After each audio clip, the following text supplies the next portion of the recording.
ओडिशार जनसाधारण को धन्यवाद देइछन्ति नवनिर्वाचित विधायक रवि नायक। ओडिशा रे बीजेपी सरकार लोकंक पय काम करिवो। ओडिशा रे किभଳି विकास हेबो से दिगरे पदक्षेप नियाजिवो।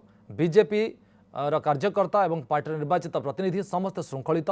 बीजेपी जो निष्पत्ति निये ताको समस्त पालन करते। हाथी कहा मुंडरे सुना कलश ढालिबो ता समय ही कहबो। बीजेपी जहाको भी मुख्यमंत्री पद देइथाय तांकर किछि अभिज्ञता थिबो। ओडिशा बाबद जानिथिबा आवश्यकता रही। ओडिशार संस्कृति परंपरा विषय जार अभिज्ञता थी सी ही मुख्यमंत्री हेबे। एने पार्टी फोरम निष्पत्ति नेब बोली से कहते। भारतीय जनता पार्टी कार्यकर्ता भी गोटे श्रृंखलित कार्यकर्ता एवं सी निर्वाचित हुए भी से भी गोटे श्रृंखलित कार्यकर्ता। भारतीय जनता पार्टी जो प्रकार निष्पत्ति निये ताकू समस्ते पालन करती। सेठी कहार भाग्य कहार मुंडरे हाथी कलश ढालिब से विषय से समय ही कहब। भारतीय जनता पार्टी जहाँ को भी मुख्यमंत्री पदवी दे थे तार किसी अभिज्ञता थिबो।